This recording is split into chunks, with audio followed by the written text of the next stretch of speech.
Les énergies renouvelables permettent de combattre l'accroissement des gaz à effet de serre et donc c'est une partie donc, du mix énergétique à obtenir.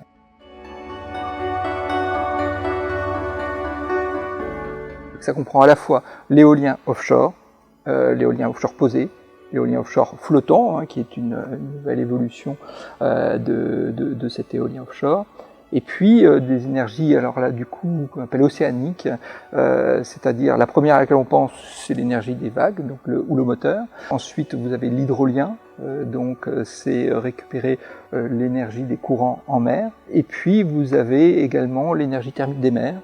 Elles ont toute cette particularité d'être plus prédictibles que d'autres énergies renouvelables.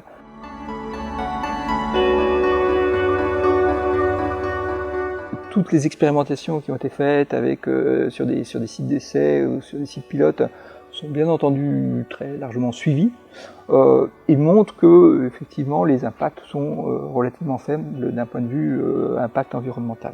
Alors c'est des impacts sur les mammifères marins, sur les oiseaux, les impacts donc d'acceptabilité sociale et donc il convient d'expliquer en quoi cette activité est complémentaire. Il y a aussi donc les impacts paysagers. Là je pense que pour l'éolien offshore, c'est effectivement les premiers leviers de bouclier étaient dans ce domaine.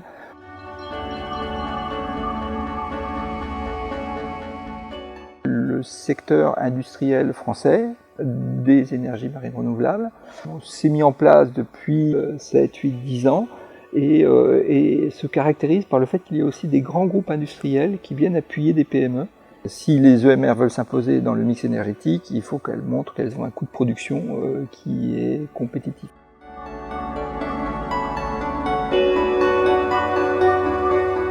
Il faut de la concertation, donc bien expliquer les projets. Il y a des zones où les choses se sont très bien passées. Je pense à de l'hydrolien, soit au large de l'île de Bréhat, où la concertation avec les pêcheurs s'est faite très en amont. Après, il y a effectivement d'autres contre-exemples où là, il y a, donc, je pense à l'éolien dans la partie Manche orientale, où donc là, il y a vis-à-vis de la pêche, effectivement, encore pas mal de travail à faire pour trouver le moyen de cohabiter.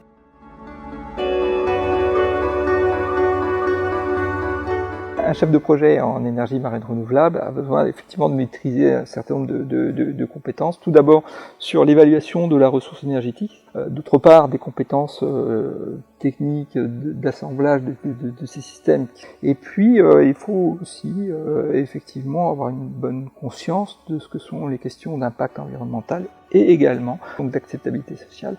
Et donc il fallait qu'il y ait des chefs de projet qui aient une vue globale et qui connaissent bien donc le secteur des ENR.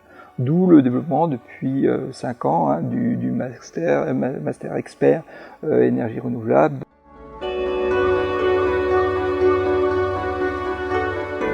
La transition énergétique est nécessaire pour donc avoir recours à une production énergétique qui ne produise pas de dioxyde de carbone. Là, c'est le cas des énergies renouvelables et des énergies marines renouvelables en particulier.